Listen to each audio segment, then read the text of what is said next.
అందరికీ నమస్కారం. ఈరోజు మనం హనుమంతుని గురించి, ఆయన అనేక రూపాల వెనుక ఉన్న శక్తివంతమైన అర్థాల గురించి మాట్లాడుకుందాం. చూడండి, ఆయన కేవలం ఒక దైవం మాత్రమే కాదు, అపారమైన శక్తికి, అచంచలమైన భక్తికి ఆయన ఒక నిలువెత్తు నిదర్శనం. రండి, ఆయన కథలోని ఆ లోతైన విషయాలను కలిసి తెలుసుకుందాం. మనందరికీ బాగా తెలిసిన హనుమంతుని రూపం ఇది కదా. చూడగానే అపారమైన శక్తి, అంతులేని భక్తి రెండూ కనిపిస్తాయి. అయితే ఈ శక్తి వెనుక ఉన్న అసలైన రహస్యమేంటి? ఈ విశ్లేషణలో మనం ఆ రహస్యాన్ని ఛేదించే ప్రయత్నం చేద్దాం. సరే, హనుమంతుని వ్యక్తిత్వాన్ని మనం పూర్తిగా అర్థం చేసుకోవాలంటే రెండు కీలకమైన స్తంభాలను చూడాలి. ఒకటి ఆయన పరాక్రమం, రెండవది ఆయన ప్రగాఢమైన భక్తి. ఈ రెండింటి కలయికే ఆయనను అంత ప్రత్యేకంగా నిలుపుతుంది. ఇక్కడ చూస్తే హనుమంతునిలో ఉన్న ఆ రెండు విభిన్నమైన కోణాలు మనకు స్పష్టంగా కనిపిస్తాయి. ఒకవైపు చూడండి, యుద్ధానికి సిద్ధంగా ఉన్న ఒక శక్తివంతమైన యోధుడు. మరోవైపు ఎంతో ప్రశాంతంగా ధ్యానంలో ఉన్న ఒక భక్తుడు. ఈ వైరుధ్యమే ఆయన వ్యక్తిత్వంలోని గొప్పతనం. ఇక హనుమంతుని పరాక్రమం గురించి మాట్లాడినప్పుడు మనకు వెంటనే గుర్తొచ్చేదేంటి? ఆయన చేతిలో ఉండే గద, కరెక్టే కదా? కాని అది కేవలం ఒక ఆయుధం మాత్రమే అనుకుంటే పొరపాటే. దాని వెనుక చాలా లోతైన అర్థమే ఉంది. ఈ గద హనుమంతునికి ఒక ప్రత్యేకమైన గుర్తింపునిస్తుంది. ఇది కేవలం ఆ ఆయుధమే కాదు, ఆయన శక్తికి, ఆయన ధర్మ పరిరక్షణ సంకల్పానికి ఒక పవర్ఫుల్ సింబల్. అంటే గద కేవలం ఆయన శారీరక బలానికి మాత్రమే ప్రతీక కాదు, అది న్యాయాన్ని, ధర్మాన్ని నిలబెట్టే శక్తికి కూడా చిహ్నం. అలాగే ఆత్మనియంత్రణకు, అన్నింటికన్నా ముఖ్యంగా మంచిని కాపాడటానికి ఉపయోగించే అజేయమైన సంకల్పానికి కూడా అది ఒక గుర్తు.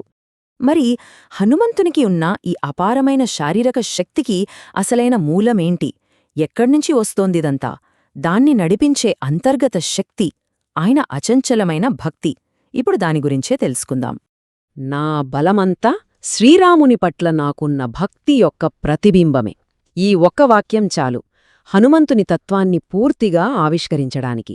ఆయనకున్న అద్భుతమైన శక్తులన్నింటికీ అసలైన ఊట ఆయన భక్తి మాత్రమే. హనుమంతుడు తన హృదయాన్ని చీల్చి సీతారాములను చూపించడం మనందరికీ తెలిసిన ఒక ప్రసిద్ధ ఘట్టం.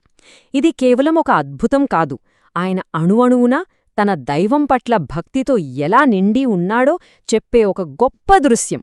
ఆయనకు వేరే అస్తిత్వమే లేదు, అంతా రామమయం. సరే, శక్తి, భక్తి ఈ రెండూ కలిసినప్పుడు ఏం జరుగుతుంది? హనుమంతుని విషయంలో అది ఒక అత్యంత శక్తివంతమైన, ఒక సంక్లిష్టమైన రూపానికి దారితీసింది. ఆయన అంతిమ రక్షణా కవచమదే.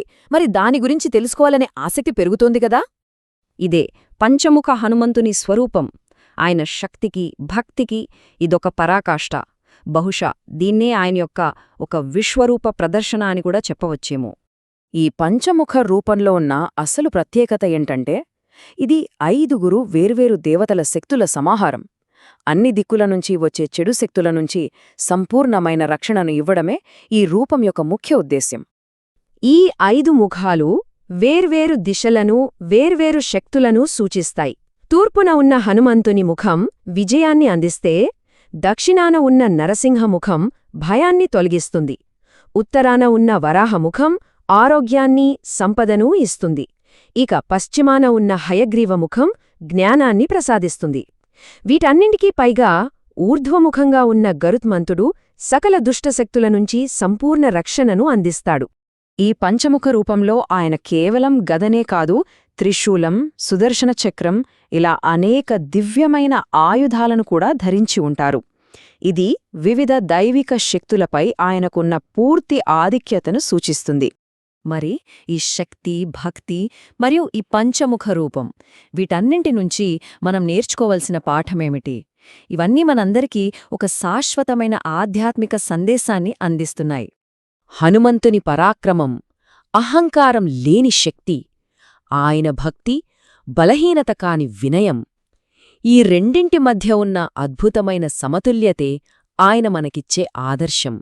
అంటే నిజమైన శక్తి అంటే కేవలం శారీరక బలం కాదు, అది అచంచలమైన భక్తితో, ఒక ఉన్నతమైన లక్ష్యంతో నడిచే బలం. శ్రీరాముని పట్ల ఆయనకున్న భక్తే ఆయన అనంతమైన శక్తికి అసలైన మార్గదర్శి. అంతిమంగా హనుమదాదర్శమంటే ఇదే. అపారమైన శక్తి, దానికి సరిసమానమైన సంపూర్ణమైన వినయం, ఈ రెండూ కలిసి నిస్వార్థ సేవకు అంకితమవ్వడం. చివరిగా ఒక ప్రశ్న. బలం మరియు వినయం, ఈ రెండింటి మధ్య సమతుల్యత అనే ఈ గొప్ప ఆదర్శం నేటి మన ఆధునిక ప్రపంచంలో ఎలా ప్రతిధ్వనిస్తుంది? దీని గురించి ఆలోచించండి.